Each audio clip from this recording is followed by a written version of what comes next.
Tu cherches des choses dans la Bible dès que tu te lèves le matin. Tu peux me dire ce qui se passe? L'eau est chaude. Lors de la réunion avec mes collaborateurs hier, j'ai dit qu'en s'efforçant et en travaillant pour le Seigneur, on pouvait entrer dans le royaume des cieux. Mais frère Zhang a commencé à contester mes propos et a dit que je n'avais qu'une compréhension partielle. Vraiment? Tout ce que je dis est fondé sur la Bible. Alors pourquoi a-t-il contesté mes propos? Bah, c'est vrai. Pourquoi? C'était l'attitude de Paul. C'est là, dans la Bible. Tous ceux qui croient au Seigneur essaient de suivre l'exemple de Paul. Exactement. Ça ne devrait pas poser de problème. Donc, je rassemble des passages pour le réfuter. Je dois lui parler sérieusement aujourd'hui. Mais attends, frère Zhang est intelligent et perspicace. Il prêche depuis de nombreuses années. S'il a une opinion différente, elle est forcément fondée. Est-ce que tu penses qu'il serait bon d'en discuter avec frère Zhang? En discuter? C'est inutile. La Bible confirme notre point de vue, alors ne t'en fais pas, hein? Regarde ton attitude, là. On ne dirait pas du tout quelqu'un qui cherche la vérité. Hein? C'est vrai, tu travailles et prêches depuis toutes ces années. Ta vie ne s'est pas améliorée et ton caractère a empiré. Oh, qu'est-ce que c'est que Fais ça? un peu attention. Mais Hey. d'où vient ce relevé d'opération? C'est pas un relevé, regarde bien. Oh là là là là. 1992 1995. Ah, c'est la liste de tes mérites, n'est-ce pas? C'est exactement ça. Chaque ligne ici témoigne de mes efforts et de mon travail pour le Seigneur. Pas encore ça. Depuis que j'ai commencé à prêcher et à établir des églises, C'est reparti. j'ai parcouru tellement de chemins et gravi tellement de Stop. montagnes. C'était haut. Eh oui, il y avait des montagnes très hautes. J'ai traversé des pics et escaladé des falaises pour prêcher l'évangile et guider les églises. Et j'ai été arrêté par le PCC. Ça suffit. Écoute, j'ai entendu ta belle histoire tellement de fois que mes oreilles en sifflent encore. Et alors C'est la preuve que je vais entrer dans le royaume des cieux et être récompensé. Rares sont ceux qui ont cette assurance. Oui? Entrez? Ah, c'est frère Zhang. Bonjour, sœur Song. Viens, entre donc. Frère Zhang, Frère Li. tu arrives au bon moment. Je voulais justement aller te voir aujourd'hui. Vraiment Frère Li, tu n'as pas très bonne mine. Tu n'as pas bien dormi? Ce n'est pas ça. Dès qu'il se lève, il organise ses notes. Il organise ses notes. On va Frère Lee, s'asseoir. assieds-toi. De quelles notes s'agit-il? Eh bien, à la réunion d'hier, tu semblais avoir une opinion différente de la mienne au sujet du rôle, des efforts et du travail pour le Seigneur et notre entrée dans le royaume des cieux. Je suis rentré à la maison, j'ai cherché dans la Bible et j'y ai réfléchi. Je ne suis toujours pas d'accord avec toi. Tu as bien fait de venir, et on devrait en discuter. Oh, d'accord. On devrait toujours chercher la vérité et échanger quand il y a un problème. C'est vrai. Rendons grâce au Seigneur. Tiens, un peu d'eau. Frère Zhang, l'apôtre Paul a dit « J'ai combattu le bon combat, j'ai achevé la course, j'ai gardé la foi. Désormais, la couronne de justice m'est réservée. » Cela prouve qu'on peut entrer dans le royaume des cieux par les efforts et le travail. Mais tu dis que les personnes qui travaillent et souffrent n'entreront pas nécessairement dans le royaume des cieux. Ça ne correspond pas à ce qui est dit dans la Bible, pas vrai? Oui, tous les gens qui croient au Seigneur approuvent Paul et essaient de suivre son exemple. Les pasteurs et les anciens disent souvent aussi que nous pouvons entrer dans le royaume des cieux par les efforts et le travail. Frère Zhang, pourquoi est-ce que tu as des doutes là-dessus? Exactement. D'abord, permettez-moi de vous poser une question. Qui de Paul ou du Seigneur Jésus est le Seigneur, selon vous? Le Seigneur Jésus, bien sûr. Exact. Alors, puisque tu admets que le Seigneur Jésus est le Seigneur, pourquoi fondes-tu ta foi dans le Seigneur sur les paroles de Paul et non sur les paroles du Seigneur Jésus? Les paroles de Paul représentent-elles le Seigneur Jésus? J'ai bien peur que non. C'est juste. Alors quel genre de personne peut entrer dans le royaume des cieux?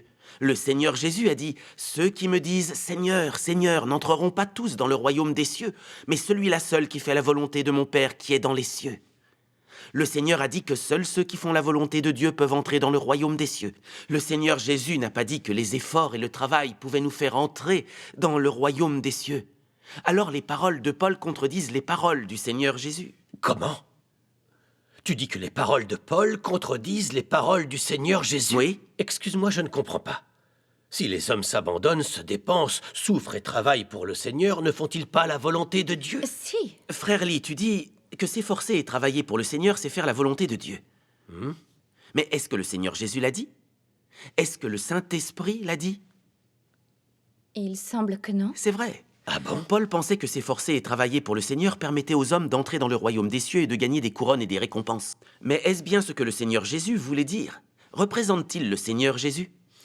Si je comprends bien, selon toi, nous avons tort d'utiliser les paroles de Paul comme base pour entrer dans le royaume des cieux. Mais cela ne devrait pas être une mauvaise chose. Tout à fait. Eh bien, je vous propose de voir ce que le Seigneur Jésus dit à ce sujet. Le Seigneur Jésus a dit « Plusieurs me diront en ce jour-là, Seigneur, Seigneur, n'avons-nous pas prophétisé par ton nom? N'avons-nous pas chassé les démons par ton nom? Et n'avons-nous pas fait des miracles par ton nom? Alors je leur dirai ouvertement, je ne vous ai jamais connus. Retirez-vous de moi, vous qui commettez l'iniquité. » Si faire des efforts et travailler, c'est faire la volonté de Dieu et peut nous faire entrer dans le royaume des cieux, n'est-ce pas précisément ce que font ceux qui prophétisent, chassent les démons et accomplissent des œuvres merveilleuses au nom du Seigneur? Pourquoi le Seigneur dit-il qu'ils sont ceux qui font l'iniquité? Mais oui. Eh bien, Vous voyez, ils étaient comme les pharisiens juifs de ce temps-là. Les pharisiens prêchaient et travaillaient dans tout le pays, mais ils ne mettaient pas la parole de Dieu en pratique et n'obéissaient pas du tout à ses commandements. Ils ne craignaient pas Dieu dans leur cœur. Le Seigneur Jésus est apparu et a réalisé son œuvre, et ils n'ont pas reconnu qu'il était Dieu venu se manifester et œuvrer. Pour protéger leur statut et revenus, ils ont en réalité résisté farouchement au Seigneur et l'ont condamné. Qu'est-ce que ça nous prouve? Que faire des efforts et travailler pour le Seigneur n'est pas du tout faire la volonté de Dieu. Selon cette logique, prophétiser au nom du Seigneur et faire la volonté de Dieu sont deux choses différentes. Exact. Je vois. Alors on doit vraiment chercher la vérité et découvrir la volonté de Dieu à ce sujet. Absolument. frère Zhang, je ne conteste pas ton échange. Mais dis-moi, ce qu'est réellement faire la volonté de Dieu? Veux-tu dire que nos efforts et notre travail ne sont pas considérés comme faire la volonté de Dieu? Mais qu'est-ce que faire la volonté de Dieu exactement? Le Seigneur Jésus a dit « Repentez-vous, car le royaume des cieux est proche. Tu aimeras le Seigneur ton Dieu de tout ton cœur, de toute ton âme et de toute ta pensée. C'est le premier et le plus grand commandement. Et voici le second qui lui est semblable. Tu aimeras ton prochain comme toi-même. » Voici comment je le comprends Là, en m'appuyant assieds-toi. sur ce que le Seigneur a dit. Faire la volonté de Dieu signifie se repentir sincèrement devant Dieu, être capable de mettre la parole du Seigneur en pratique. Lui obéir complètement, accomplir son mandat. Tout faire uniquement par amour pour Dieu, rendre à Dieu son amour et pouvoir vivre une vie qui a du sens. Si quelqu'un prêche et travaille seulement pour gagner des bénédictions, pour entrer dans le royaume des cieux et être récompensé, est-ce qu'il aime vraiment le Seigneur? Est-ce qu'il fait vraiment la volonté de Dieu? Ce genre d'effort et de travail est impur. Cela revient à tenter de négocier avec Dieu. C'est vrai, une telle personne ne se dépense pour le Seigneur que pour gagner des bénédictions et entrer dans le royaume. C'est vraiment comme une négociation. Ce n'est pas quelqu'un qui obéit vraiment au Seigneur. Mingdao, ce que dit frère Zhang a du sens. Frère Zhang, continue s'il te plaît. D'accord. Beaucoup d'hommes travaillent et prêchent au nom du Seigneur pendant de nombreuses années, mais ne mettent jamais la parole de Dieu en pratique, ni ne l'exaltent ou lui rendent témoignage. À la place, ils cherchent à témoigner de leur travail et de leur souffrance pour que les gens les vénèrent et les suivent afin de conserver leur statut et leurs revenus. Ils forment même des cliques et divisent les églises pour établir leur propre royaume. Mettons vraiment la parole de Dieu en pratique et lui obéit-on quand on fait de tels efforts et qu'on travaille ainsi? Fait-on ainsi la volonté de Dieu? Non, pas du tout. C'est juste. Pensez à ces années passées à croire au Seigneur. Est-ce qu'on s'est abandonné et dépensé? Est-ce qu'on a souffert et payé le prix pour gagner des bénédictions? Ou est-ce qu'on l'a fait pour mettre la parole du Seigneur en pratique, pour aimer Dieu et lui obéir? Si on le considère sous cet angle, on saura si on a fait la volonté de Dieu ou non. On a travaillé pour le Seigneur pour gagner des bénédictions et entrer dans le royaume des cieux. On ne peut vraiment pas dire que l'on fait la volonté de Dieu. Comment est-ce que tu vois la chose? Dis-nous ce que tu en penses. Oui. Hé, je te parle, hein? Tu ne peux pas arrêter de boire. C'est quoi ton problème? Pourquoi devrais-je me presser? Ces choses nécessitent une longue réflexion. Oui, tu dois bien y réfléchir. Mais, frère Zhang, ton échange sur les paroles du Seigneur est éclairé par le Saint-Esprit. Il a une nouvelle lumière. Rendons grâce à Dieu. Si les gens ne souffrent et travaillent pour le Seigneur que pour entrer dans le royaume et gagner des récompenses, et non par obéissance ni par amour pour Dieu, ils ne font pas du tout la volonté de Dieu. C'est vrai, il faut se rendre à l'évidence. Les paroles de Paul nous ont égarés. Frère Zhang, sans ton échange sur ce sujet, on chercherait encore en se basant sur les paroles de Paul. En fin de compte, notre foi serait vaine. On aurait fait tout ça pour rien? Exactement. Pendant toutes ces années, notre croyance était très confuse à cause des paroles de Paul.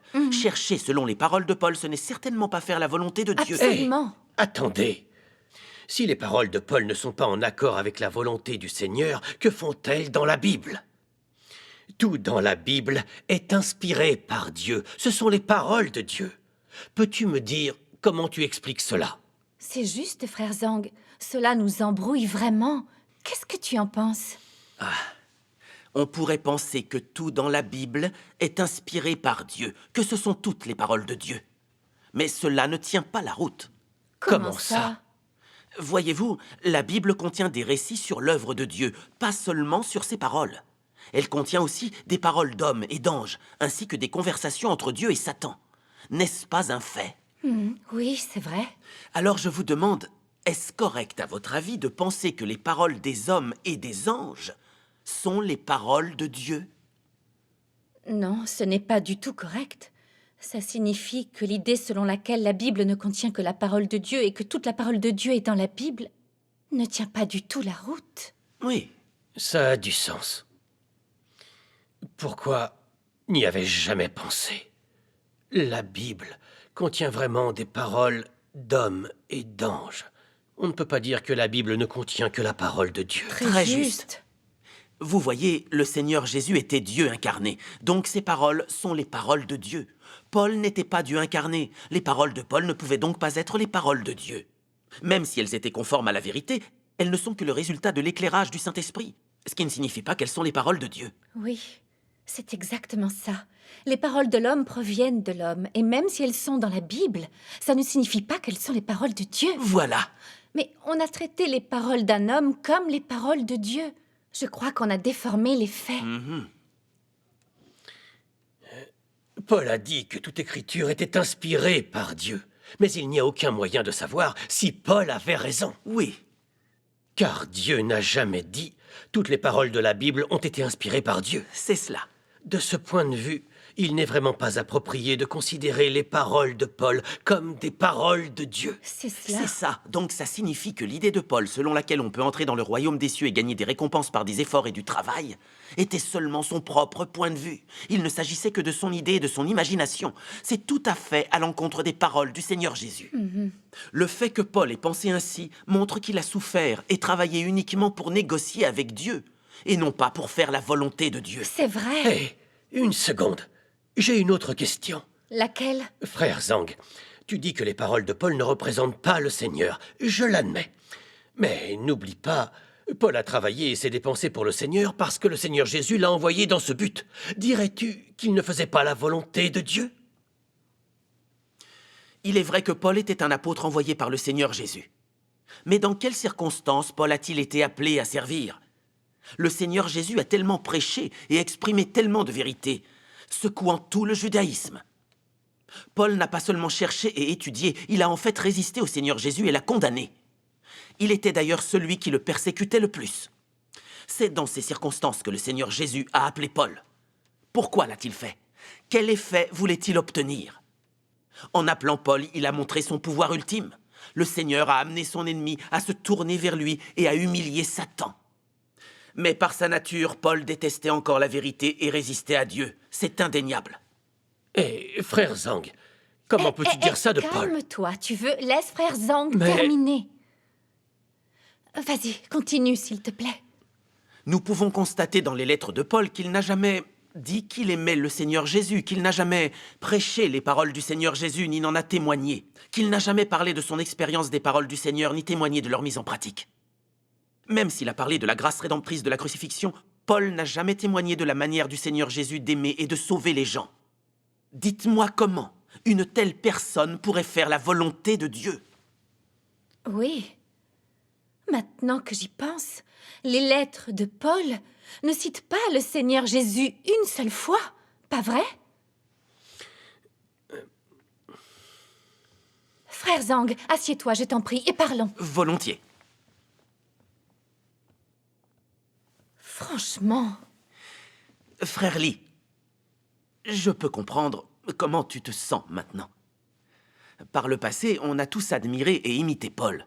Mais si on étudie attentivement ses lettres, on découvre qu'il n'a jamais parlé que de ses efforts et de son travail, de la souffrance qu'il a subie, et qu'il s'est vanté pour prouver qu'il était aussi bon que les autres apôtres.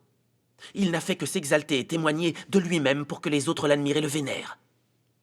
Et une fois le travail terminé, il s'est vanté sans vergogne que la couronne de justice m'est réservée. On voit ainsi ce que pensait vraiment Paul. La vie d'effort et de travail de Paul n'a pas été vécue par amour et par obéissance pour le Seigneur. Il l'a fait pour gagner cette couronne de justice. Est-ce qu'il ne trompait pas et n'utilisait pas Dieu de cette façon? Ses motivations et buts personnels étaient cachés dans ses efforts et son travail. Comment peut-on dire qu'il a fait la volonté de Dieu? Frère Zhang, tout ce que tu dis est un fait. Paul n'a pas témoigné du Seigneur, il a seulement témoigné de lui-même. Il a résisté au Seigneur. Tout à fait. Il n'a fourni des efforts et travaillé que pour avoir une couronne de justice en échange. Est-ce que ça ne signifie pas qu'il négociait avec le Seigneur? Si. Ah, je vois. Je comprends finalement. Paul n'était pas quelqu'un qui faisait la volonté de Dieu. Mais s'il ne faisait pas la volonté de Dieu, que fait donc son histoire dans la Bible? Il faut qu'on m'explique. Si elle est dans la Bible, n'est-ce pas pour que nous, croyants, l'imitions? Ai-je tort de le comprendre de cette façon? Oh, l'histoire de Paul est écrite dans la Bible. Mais ça ne signifie pas que Dieu veuille qu'on l'imite. Qui a édité et compilé la Bible? Les dirigeants d'église de l'époque. Le Seigneur Jésus n'y a pas participé, et ce n'était pas une révélation du Saint-Esprit. Même si elle était entièrement conforme à la volonté de Dieu, la compilation de la Bible a été effectuée par des hommes, ce qui rend la contamination par les intentions des hommes difficile à éviter. Frère Lee, n'est-ce pas la vérité? Si, en effet, c'est bien la vérité. Les croyants au Seigneur commettraient vraiment une erreur s'ils imitaient Paul. C'est ça. Il semble que Paul n'était vraiment pas quelqu'un qui faisait la volonté de Dieu. Tout à fait correct. Après plusieurs années de travail, Paul a pu dire « La couronne de justice m'est réservée ». Qu'est-ce que cela signifie? Cela ne revient-il pas à dire « Seigneur, j'ai complété ton mandat. Maintenant, tu dois me donner une couronne. Si tu ne me la donnes pas, tu n'es pas un Seigneur juste. » Ces paroles de Paul révèlent parfaitement l'essence de tout ce qu'il a fait. Elles exposent complètement la nature de résistance à Dieu de Paul. Paul se serait-il opposé au Seigneur Jésus s'il avait su qu'il n'y avait pas de couronne à gagner? Connaissant le tempérament de Paul, il l'aurait fait, c'est certain. Paul aurait été furieux, se serait disputé avec Dieu, et aurait même accusé Dieu. Les gens qui n'obéissent pas au Seigneur peuvent très bien s'opposer à lui et lui résister. Je ne le savais pas. Je ne le savais vraiment pas. Toute sa vie, Paul n'a fourni des efforts et n'a travaillé que pour gagner des récompenses et une couronne. En effet, les faits le prouvent. Exact. Eh oui. Paul pensait que son dur labeur lui rapporterait certainement une couronne de justice, mais il ne se faisait que de douces illusions. Tout à fait d'accord. Rendons grâce à Dieu. Aujourd'hui, je vois clairement que les croyants en Dieu doivent chercher selon la parole du Seigneur et chercher sa volonté. S'ils cherchent aveuglément selon les paroles de Paul et pensent que les efforts et le travail peuvent les amener dans le royaume des cieux, Oui. ils vont directement à l'encontre des paroles du Seigneur et empruntent le mauvais chemin. Croire ainsi en Dieu ne peut que nous éloigner progressivement des exigences de Dieu. Ce n'est certainement pas ainsi que l'on fera sa volonté et on sera encore moins élevé et emmené dans le royaume des cieux. C'est exactement ça. Tenez, lisons quelques passages de la parole de Dieu. On comprendra mieux. Oui, D'accord. d'accord. Sœur Song, pourrais-tu me passer mon sac? Oh oui, tiens. Oh, merci. Mingdao, écoutons attentivement. Dieu dit « D'un simple regard, les êtres humains semblaient constamment s'affairer alors qu'ils se dépensaient et travaillaient pour Dieu, alors qu'en réalité, ils calculaient dans les recoins secrets du plus profond de leur cœur le prochain pas à faire pour gagner des bénédictions ou régner comme des rois. On pourrait dire que pendant que le cœur humain jouissait de Dieu, il était en même temps en train de comploter contre Dieu. L'humanité, dans cette condition, fait face à l'aversion et à la détestation les plus profondes de Dieu. Le tempérament de Dieu ne tolère pas qu'aucun être humain ne le trompe ou ne se serve de lui. Tu dois savoir quel genre de personnes je désire. Ceux qui sont impurs ne sont pas autorisés à entrer dans le royaume. Ceux qui sont impurs ne sont pas autorisés à souiller la terre sainte. Bien que tu aies beaucoup travaillé et que tu aies travaillé pendant de nombreuses années, à la fin, si tu es toujours déplorablement dégoûtant, il est intolérable pour la loi du ciel que tu veuilles entrer dans mon royaume. Depuis la fondation du monde jusqu'à ce jour, je n'ai jamais offert un accès facile à mon royaume à ceux qui cherchent à s'attirer mes faveurs. C'est une loi céleste et personne ne peut la transgresser. Ces paroles ont vraiment de l'autorité. C'est comme être grondé personnellement par le Seigneur. Amen. Par le passé, on a souvent dit que Dieu était saint et que personne ne verrait le Seigneur sans la sainteté. Aujourd'hui, ces paroles me paraissent vraiment concrètes. Tout à fait. Oui, c'est vrai. Pour une chose aussi importante que l'entrée dans le royaume des cieux, j'ai imité Paul en ne travaillant pour le Seigneur que dans le but d'entrer au royaume et de gagner une couronne de justice au lieu de chercher en me fondant sur les paroles du Seigneur. C'est vrai. Oui, j'ai vraiment essayé de négocier avec lui pour en retirer grâce et bénédiction. Je suppose que si le désir de bénédiction chez l'homme est trop fort, il est facile de s'égarer. C'est juste. Paul a parlé de tous ses efforts dans ses lettres. Et j'ai inscrit tous les miens dans mon carnet que j'ai considéré comme la liste de mes mérites, mon gage pour entrer dans le royaume des cieux. Je pensais que si le Seigneur Jésus les voyait, il me laisserait certainement entrer. Mais maintenant, je me rends compte que c'est une expression de ma suffisance. C'est la preuve de mon intention égoïste et méprisable de négocier avec Dieu. C'est une honte. J'ai été si corrompu et rebelle. J'ai tant résisté à Dieu. Je ne suis pas digne d'entrer dans le royaume des cieux. Rendons grâce à Dieu. C'est merveilleux. Merveilleux. Selon les exigences du Seigneur, nous n'avons aucun espoir d'entrer dans le royaume des cieux. Et tu trouves que c'est merveilleux? Oh, non, je veux dire que Frère Lee découvre enfin qu'il ne faut pas suivre l'exemple de Paul, que c'est une déviation de la croyance de Dieu. Et ça, c'est une chose merveilleuse. Ça vient de la direction de Dieu. Et donc on a l'occasion de se repentir vraiment devant le Seigneur. Dieu ne condamne pas les efforts et le travail des hommes, mais déteste qu'ils cherchent en réalité à négocier. Il hait les tempéraments sataniques des hommes. Dieu œuvre pour sauver l'humanité, ça signifie qu'il purifie nos tempéraments sataniques, nous fait gagner la vérité et échapper à l'esclavage du péché pour devenir des personnes qui lui obéissent et l'aiment vraiment. Ce n'est qu'à ce moment-là que l'on fera la volonté de Dieu et qu'on accomplira son mandat. Le royaume des cieux est préparé à recevoir des gens comme ça. Rendons grâce à Dieu. Frère Zhang, j'ai une autre question à te poser. Vas-y, Tu je as t'écoute. encore une question? Oh, laisse-moi la poser. En ce moment, presque tous dans le monde religieux disent qu'on devrait imiter et suivre Paul, et ils considèrent les paroles de Paul comme les paroles de Dieu. Mais presque personne ne comprend vraiment que Paul a emprunté le mauvais chemin, ni ce que faire la volonté de Dieu signifie. Je ne vois pas très bien comment tu en es arrivé à le comprendre clairement. Qui t'a révélé la vérité de ces mystères? En fait, ce que j'aimerais savoir, c'est d'où viennent les choses que tu lis. Ah, c'est ça ta question. Tu le sais, toi? Ça fait longtemps que je vais te le demander. D'accord. Dis-le-nous. Allez, frère Zhang. S'il te plaît. Je croyais que tu le savais déjà. Et comment je pourrais savoir? Tenez, regardez ça. La parole apparaît dans la chair. Les paroles que je vous ai lues aujourd'hui viennent de ce livre. C'est grâce à ces paroles que j'ai acquis la compréhension que j'ai échangée avec vous aujourd'hui. Vraiment? Frère Lee, Sœur Song, le Seigneur Jésus que nous attendions depuis si longtemps est revenu. Il est venu incarner en tant que Dieu Tout-Puissant pour exprimer la vérité. Dieu Tout-Puissant? Il réalise l'œuvre du jugement en commençant par la maison de Dieu. Le Seigneur est vraiment revenu? Oui, Et il exprime la vérité et réalise l'œuvre du jugement? c'est bien ça. Ce livre, La parole apparaît dans la chair, est la voix de Dieu lui-même. Les paroles exprimées par le Christ des derniers jours, Dieu Tout-Puissant, et ce que l'Esprit dit aux églises, tel que prophétisé dans l'Apocalypse. Ce sont des paroles prononcées par le Saint-Esprit aux églises? Absolument. Il faut que je le voie. Ah Très oui. bien, venez.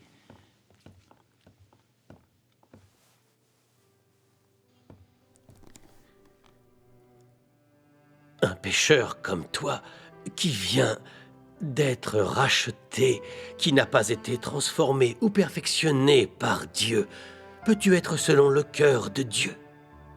Quant à toi, toi qui es encore ton vieil homme, il est vrai que tu as été sauvé par Jésus et que tu n'es pas compté comme un pécheur à cause du salut de Dieu. Mais cela ne prouve pas que tu ne sois pas un pécheur et ne sois pas impur. Comment peux-tu être saint si tu n'as pas été transformé? À l'intérieur, tu es assailli par l'impureté, l'égoïsme et la bassesse. Mais tu souhaites toujours descendre avec Jésus. La chance te sourirait à ce point. Tu as raté une étape dans ta foi en Dieu. Tu as simplement été racheté, mais n'as pas été transformé. Pour que tu sois selon le cœur de Dieu, Dieu doit personnellement te transformer et te purifier. Si tu es seulement racheté, tu seras incapable d'atteindre la sainteté. De cette façon, tu ne seras pas qualifié pour partager les bénédictions de Dieu. Car tu as raté une étape de l'œuvre de la gestion de l'homme par Dieu, qui est l'étape clé de la transformation et du perfectionnement. Et donc toi, un pécheur qui vient d'être racheté, tu es incapable de recevoir directement l'héritage de Dieu. Amen. Tout ce que Dieu Tout-Puissant dit est la vérité. C'est tellement concret. Oui. Je me suis fié à mes idées et à mon imagination. Je pensais que mes péchés étaient pardonnés une fois que je croyais au Seigneur. Et ensuite que si je prêchais et travaillais pour le Seigneur, je n'avais qu'à attendre son retour pour entrer dans le royaume des cieux. Quelle idée ridicule et complètement irréaliste. Oui. C'est vrai, vous imaginez, si Dieu n'avait pas exprimé ces vérités, on ne le comprendrait pas du tout. Dans les derniers jours, Dieu Tout-Puissant a exprimé toute la vérité qui peut purifier et sauver l'humanité en se fondant sur l'œuvre du Seigneur Jésus. Il nous permet de changer nos tempéraments sataniques, d'échapper au péché, d'être purifiés et d'obtenir le salut. Tant qu'on accepte l'œuvre de Dieu Tout-Puissant dans les derniers jours et qu'on fait l'expérience du jugement et du châtiment dans les paroles de Dieu, on peut faire la volonté de Dieu et être élevé au royaume des cieux. C'est merveilleux. Vraiment, rendons grâce à Dieu. Ming Dao, Dieu Tout-Puissant a exprimé tellement de vérité afin de nous montrer le chemin pour entrer dans le royaume des cieux. Il y a à présent de l'espoir pour qu'on y entre. Tout à fait.